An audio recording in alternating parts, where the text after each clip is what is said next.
Hello, hello, hello. Are we live now? I think we're live. Diva in the house, rocking with you. All right. So now this is going to be a session that is about, I've titled it The Lost History of Women. I had a sister to ask me, hit me up in the inbox, and she wanted me to speak on the divine creation of women. And she had a couple of questions that I'm going to speak on at the end of this session. And Antonella, hello. Let's see, Sayana, I hope I don't mispronounce that. Miss Collins, hey, girlfriend. Vegan, hey, sis. So, but yeah, I'm gonna go over some things about women, and I know some people are gonna try to put the title feminist. And so, whenever I'm posting these, I like to make sure I tell people, please, this is not for you to believe what I'm saying. You're to take this information and look it up. Go and do some research. And so I'm going to give you some things you can check out and see for yourself. I'm going to speak a little bit on some of the history. I won't go too far back. I won't go too deep into it, but I'll speak a bit on some of the history and my take on it so that I can try to maybe bring some insight to my sister's question that hit me in the inbox.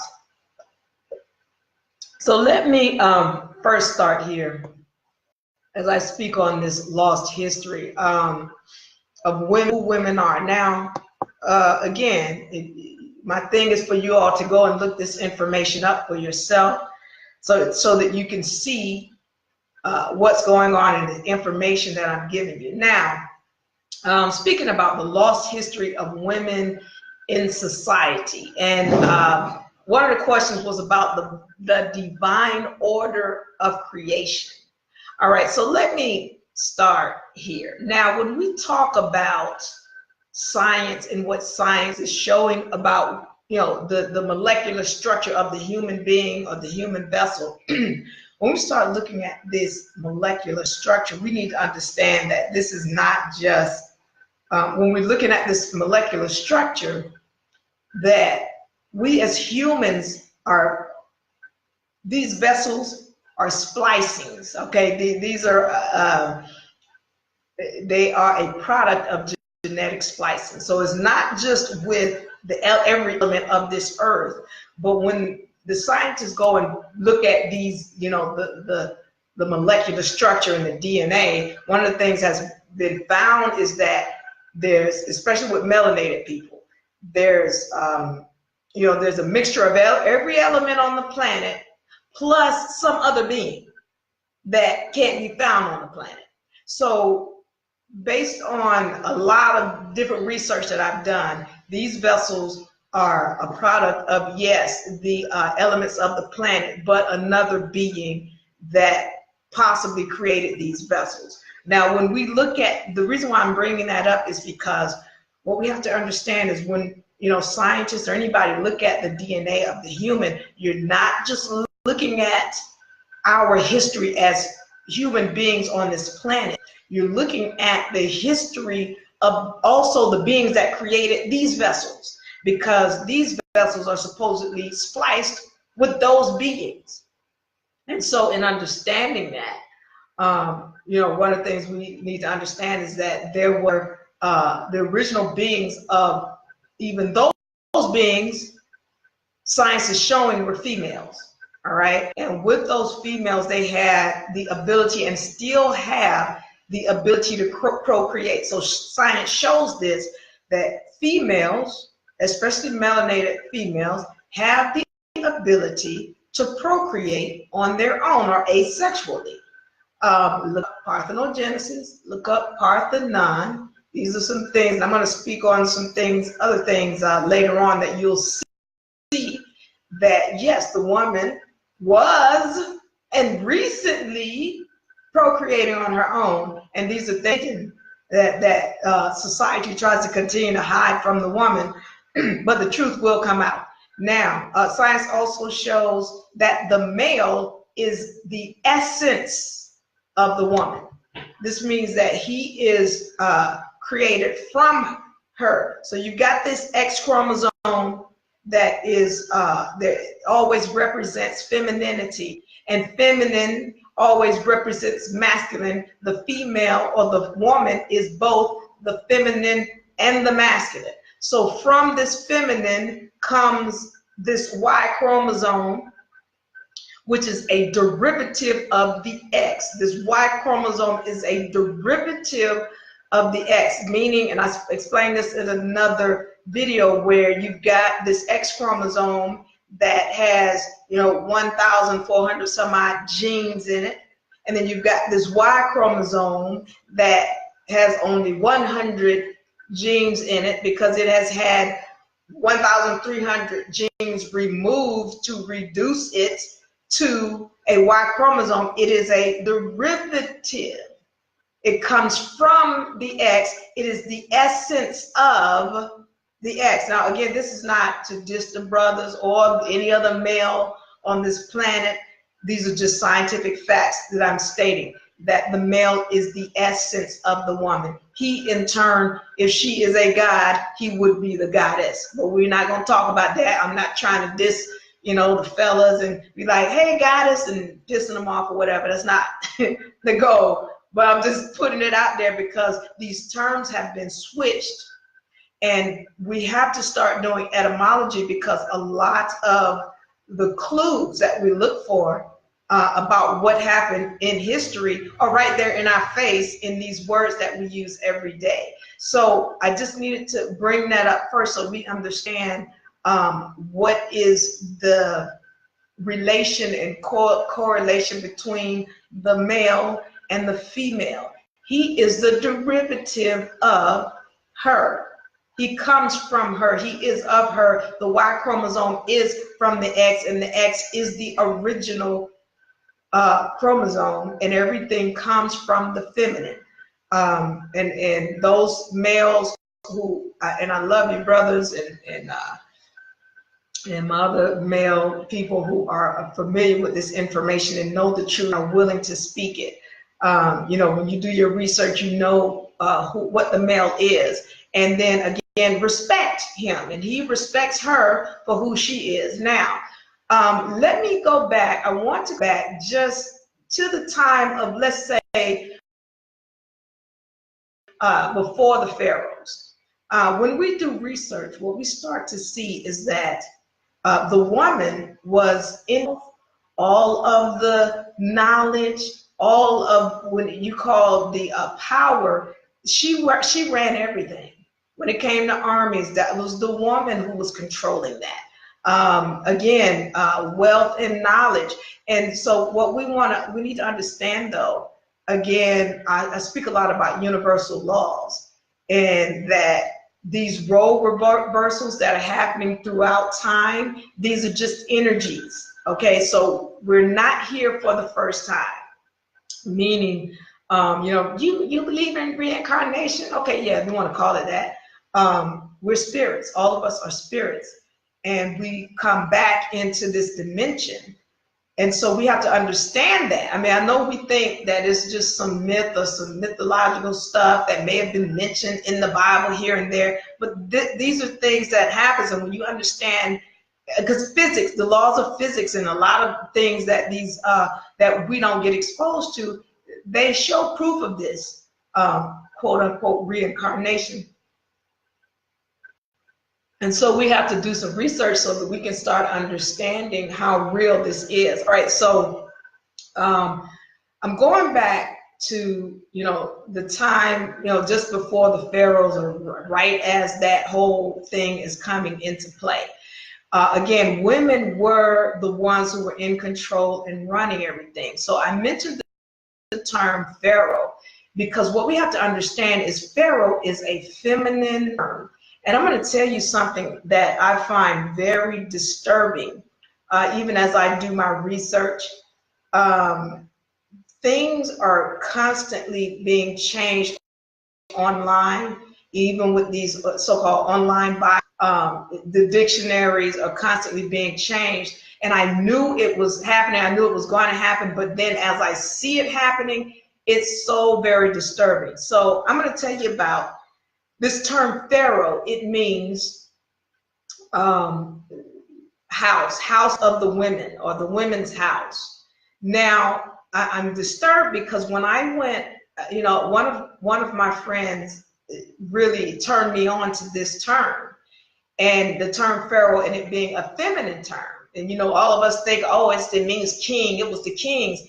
The term really originally meant women, and the house of the women. And again, when we look at what the history that we're learning, we're finding that men have, again, taken women, even when we're talking about biblical history, when we're talking about even Egyptian history, they've taken the women out and changed their characters to males. So I talk about this because I remember when my friend turned me on to this term, I looked it up immediately in the etymology online, little etymology online dictionary, and it said house of the women, and it mentioned females and whatever else it says. Now when you go and look it up, it doesn't say that. It just says it means great house.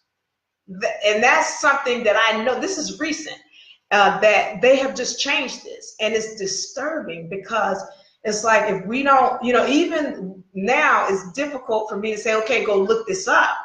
And you might go and look it up, but if the first thing you find, it doesn't tell you the whole story, and you don't know to go dig deeper, then you're going to think, oh, well, this is the case. This is not the case. So I'm going to tell you, as I said, the term Pharaoh originally meant is a women's house, a house of the women. Now, what I'm going to suggest you do is you look that term up, yes, but look up female pharaohs. See, they're not telling you about that because originally the pharaohs were women. This is why you look up King Tut and why that is such an effeminate looking being or character, because it was a woman. Let's understand this. In Egyptian history, there's a lot of information and factual information that's showing, once again, that the original pharaohs were women. They were the ones who held the land, the power, the knowledge, the education. They knew they had everything.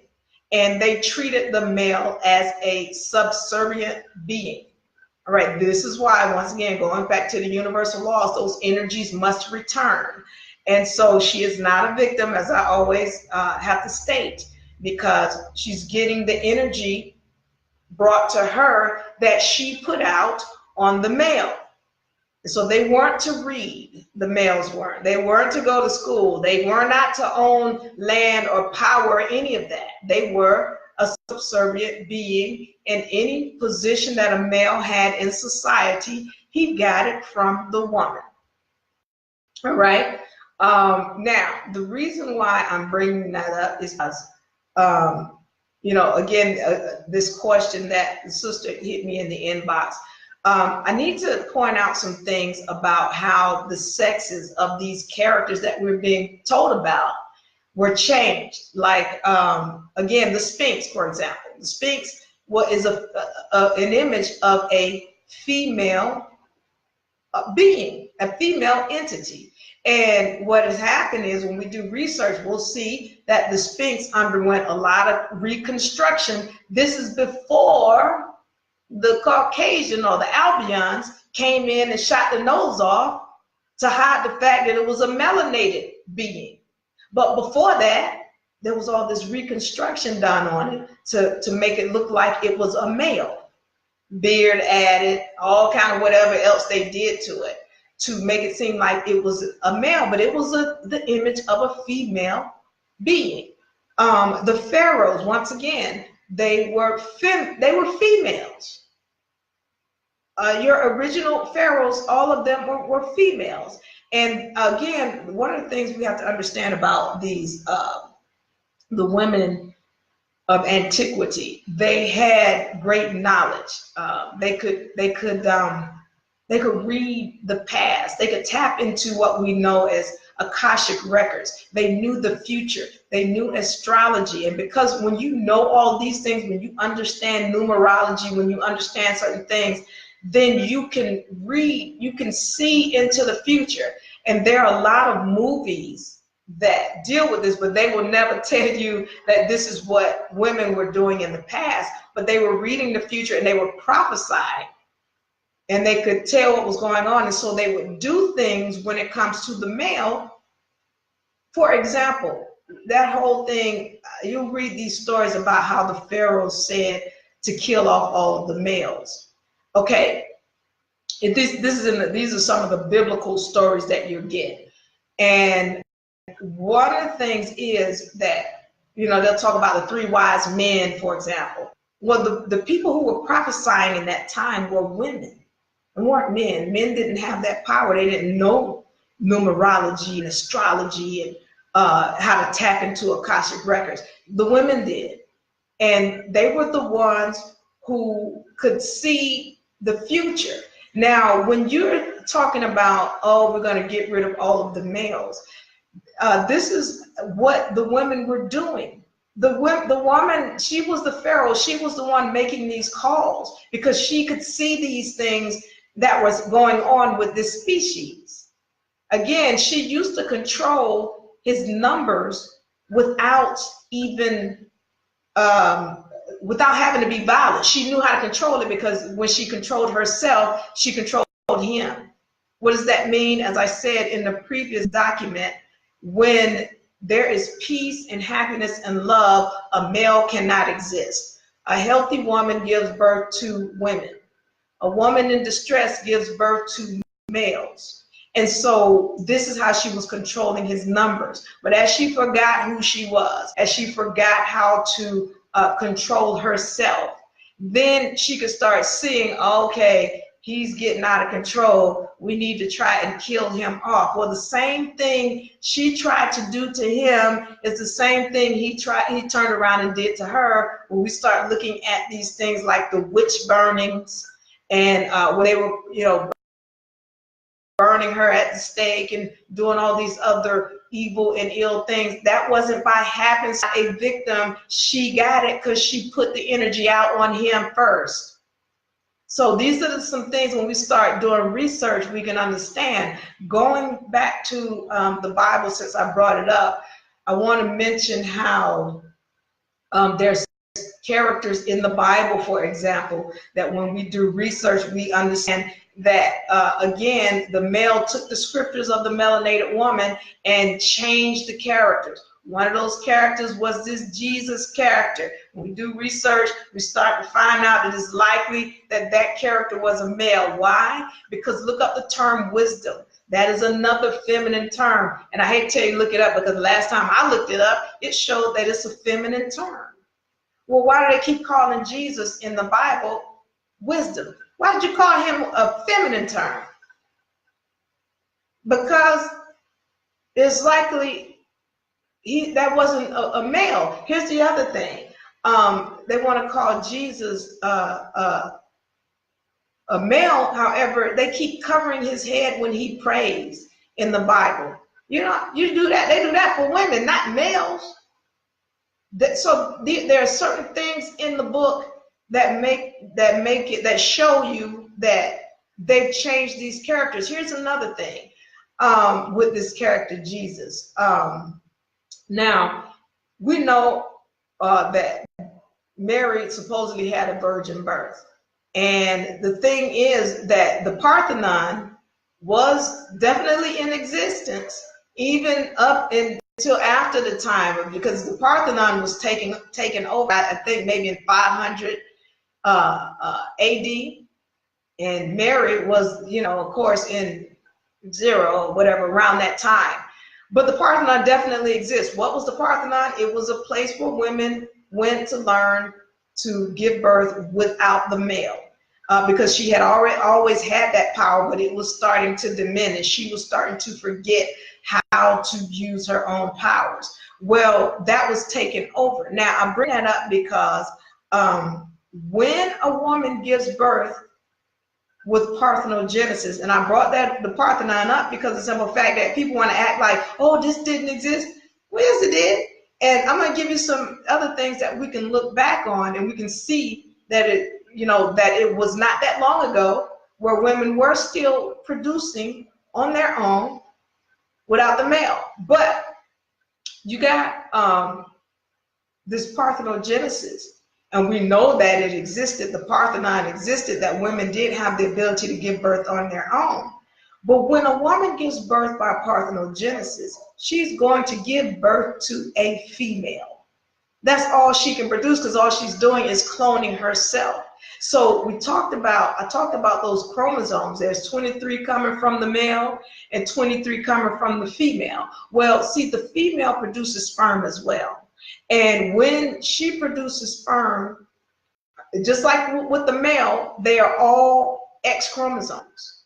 With the male sperm, his is all X chromosomes as well. But he's got this volatile sex chromosome that will change depending on the state of the mother.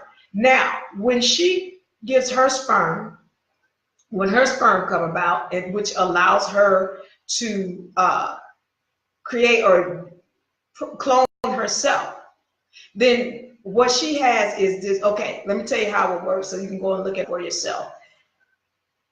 There's a process called meiosis. All right.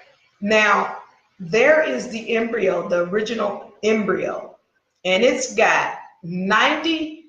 It's got 96 chromosomes. They don't tell you that. They're like, oh, it's a chromatid, and the chromatid's got 2 chromosomes.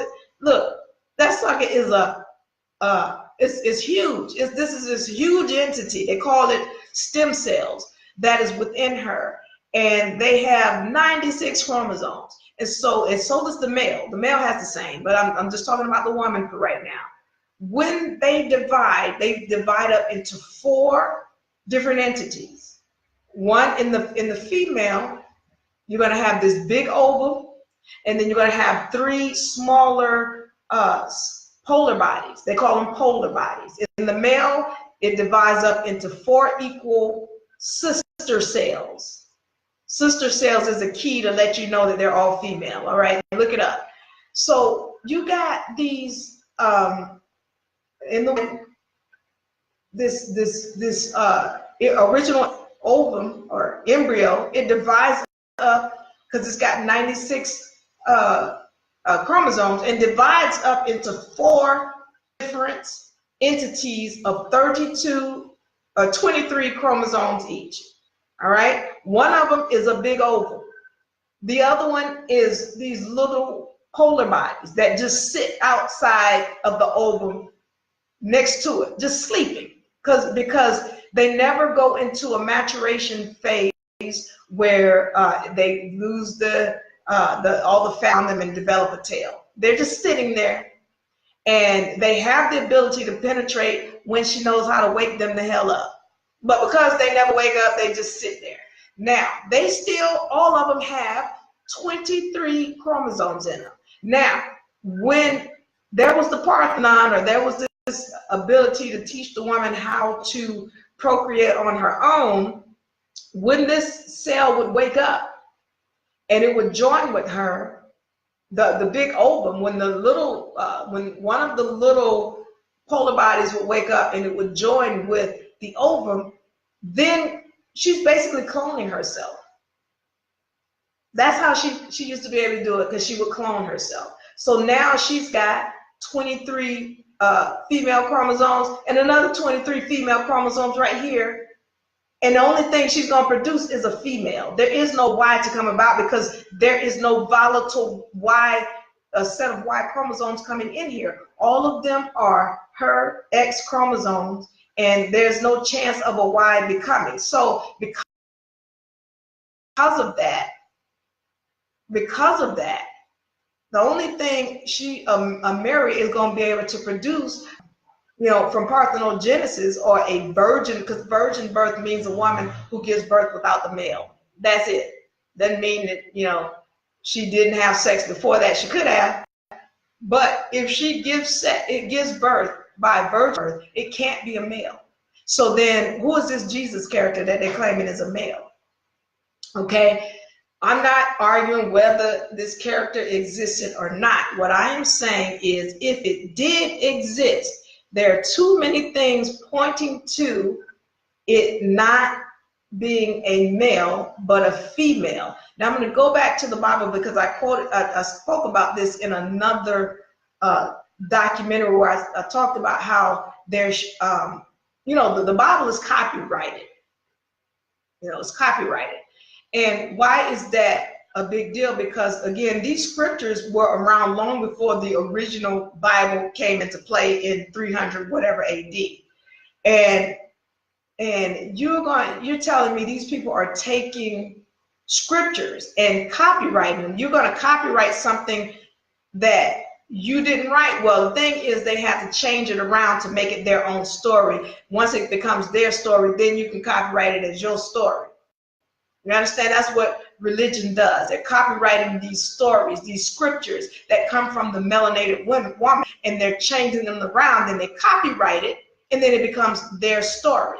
Well, what we need to understand is we need to start doing some research, and so we could understand and find the real story, the true story, the real history of what happened, as opposed to these religious stories. All right, so I'm pointing that out so that we can start to understand that a lot of these characters that we're being told about, they were really originally female. This happened with the pharaohs. This happened with the Sphinx. This happened with the characters in the Bible, not only Jesus, but Moses. Let's look at real quick, and I'm gonna move on. The Israelite tribe. Y'all know, y'all heard about the Israelite tribe. Well, the Bible is trying to make the Israelite tribe out to be a patriarchal order. Now, the deal is that when you look at this group of people we know as the Jews, Jewish people who took that term Jews off of a tribe, one of the Israelite tribes known as Judah.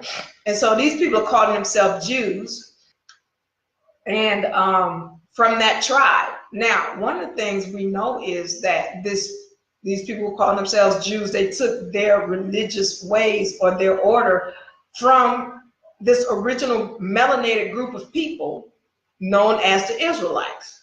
Well, the Israelites, the Jews rather, if you look at their sect, you'll understand they got this saying: if your mom ain't a Jew, you ain't a Jew. And that is a matriarchal order. That tells you that this is a group of people who are of a matriarchal order. And they took that off of the original tribes. All right. And when you understand that this is one of the things that they took from that tribe, then you go do some research on the original Israelites. You start to find, wait a minute. They were of a matriarchal order. Why is that important? Because you're looking at this Bible where it's about this man begot this child, and this man begot this child, and this man begot this child. Once again, these are stories that have been changed around from the original scriptures, and somebody copyrighted them so that it can be their story. Well, what is the real story? Well, the real story, when we go and do some research, we start finding out this group of people, they're showing as a patriarchal order. They were matriarchal. So why the hell are we talking about this man begat this? Because really the truth is the male never owned anything. Originally, he didn't own land. He didn't beget no child. It wasn't even about him. It was about the woman, and it was the woman who gave the name, not the male. Now, I'm going to go on and move on off of that about the Bible, but I want to get into some American history, and so we can see some more proof about how the woman was the one who originally was running everything. Now, we want to again think that, it's always been about the male and blah blah blah. But as I tell people, remember, or some people don't know, but the original people of the Americas are not these, so Native Americans and Indians that the media is throwing up to you throwing in your face. You know, the light-skinned, mixed-looking person with the long, stringy hair. That is not the original Americans. The original Americans were copper-colored, woolly-haired people, like this, copper-colored. All right, those were the original people of the Americas. The original Americans are the people running around calling themselves Black and African American. And this includes, the original Americans include the melanated people of Brazil, melanated people of Uruguay, melanated people of Cuba. Those were the original Americans. And so, because, you know, they was, oh, we brought you from Africa. They didn't bring us from Africa. We brought them from Africa. That's another story. I'm not getting on it here. But what we have to understand is that the original tribes of the Americas were matriarchal. They were of a matriarchal order. How can we see this? I'm going to give you some proof now that you can go and look up. Look up the Iraqi Confederacy. Look it up and read it in total before they go and change that too. All right, because you go through there and you read the Iraqi Confederacy, that is actually land patents that the land of the Americas was put in. Land patents. This is a legal documentation where the original people of the land have stated we will never give up the land to somebody else. Go read it.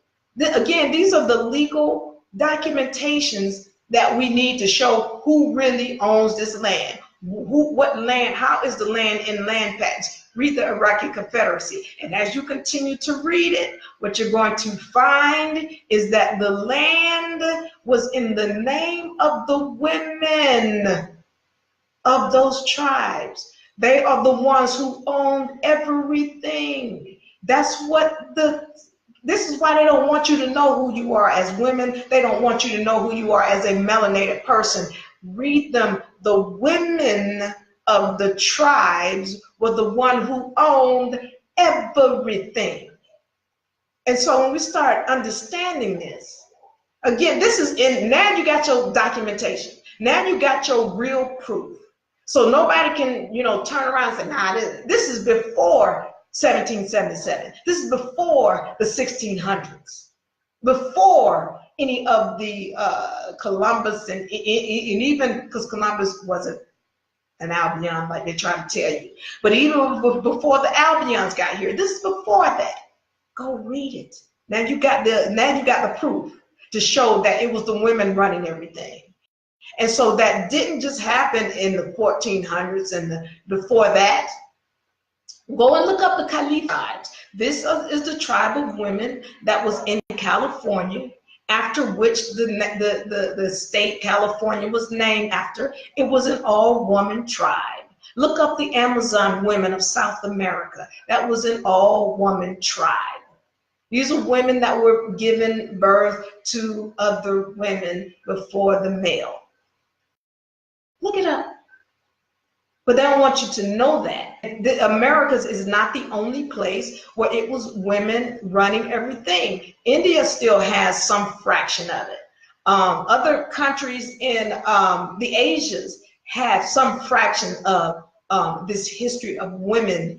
Just look up matriarchy, and you'll start to find the history of how women were running everything. Now, again, those are just some things that I needed to point out. And especially one of the big smoking guns for you and anybody who has any kind of doubt is the Iraqi Confederacy. And the fact that the lands of the America is in the name of women, melanated women who are running around calling themselves Black and African American. Look it up. All right. The other thing that I want to go down and speak on rather. The woman is the lead. Now this is again not a diss to the brother, and one of the things that I don't do is I don't tell women how they're supposed to run this and how they're supposed to be. I'm going to just point out some facts about history. I'm going to point out some facts about nature, and then you have to determine how you want to use it. Now, if you are finding that you find happiness in the way you live in, I'm high-fiving you. If you want to live that way, that's fine. Then, but when you find yourself in situations where you're frustrated and aggravated, and you look, I'm just telling you, go back to nature and understand it. Go back to history and understand it. All right, look up matriarchy, understand how our ancestors ran it. That's going to give you some clues and some ways to learn to balance what you're doing. Now, when I speak about the woman is the lead, let's look at nature. When we look at nature and we understand how the other beings in nature deal with things, they are the ones who lead. When you see the man coming up, the male coming up to the female, it's all he's putting on his airs and he's doing this, trying to get her attention. He is, they are just, all they want and all they are about is getting her attention.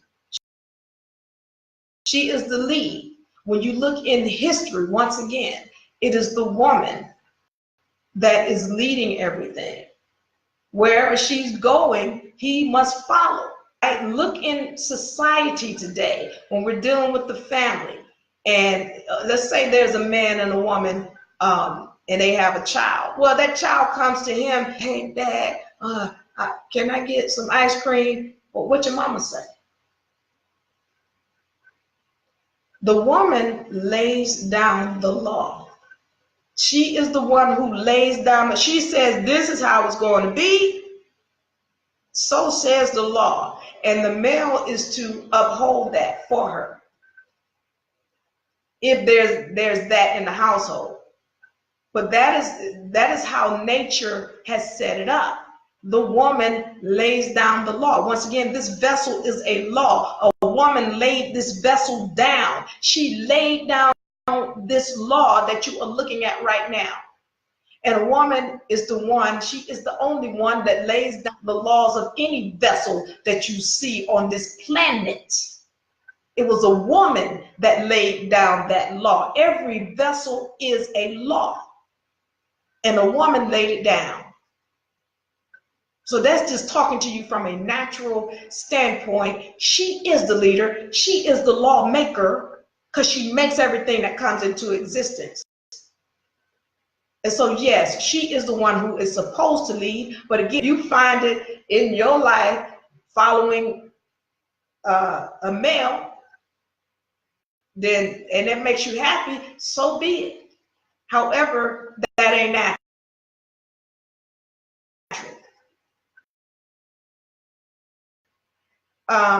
When we talk about, you hear this thing, mother, father, child.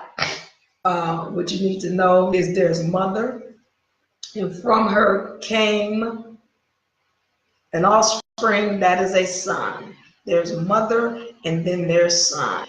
When we're looking at this picture from an overall spiritual picture, there's mother, and then there's son. If she is the mother, what is she supposed to do? She's supposed to guide and lead her son. That's what he is.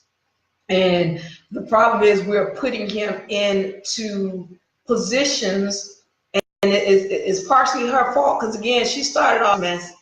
But at the same time, when the male rewrote those scriptures and changed them to his story and copyrighted them, he exalted himself to a position where it is clear that he cannot handle.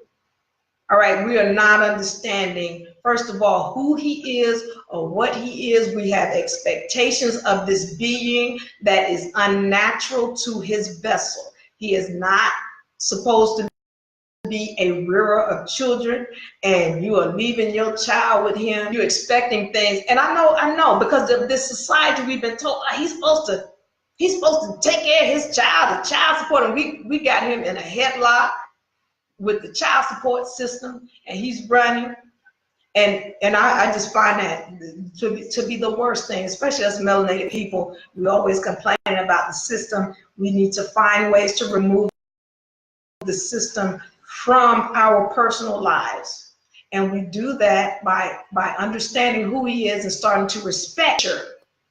You're expecting him to rear the child, and these men, they're telling you I can't do it. I can't handle my responsibility, because that's not what they were supposed to be doing in the first place. She had a village. What happened to Eric? It takes a village to raise a child. She had a village. The village consisted of her mother, her grandmother, her sisters, her aunts, her nieces, her cousins, her girlfriends. That was her village. And so she has forgotten who she is. And that's the problem. We're expecting him to do things that are outside of the nature of his vessel. And so when we start getting back to nature, again, let's talk about nature, because what females in any other society in nature leave their child with a male. And I'm not dissing the male, I'm not, but I'm saying we've gotten away from nature. Are you paying attention? Because in nature, they're saying, and there are some, but it's less than 1% of the being in nature. Females in nature will leave her child with the male. She's gonna take care of her child, and she's gonna have a village. I don't care if you're talking about a lion. I don't care if you're talking about bears.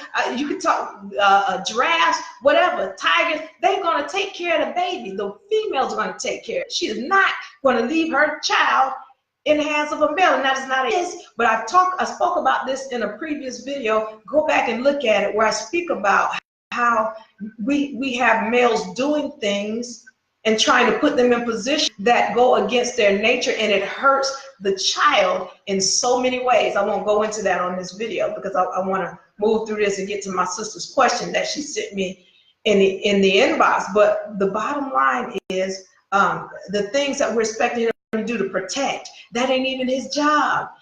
The woman is creating. If there's danger, she created it. She brought it with her energies. Again, we don't understand all of this is energies.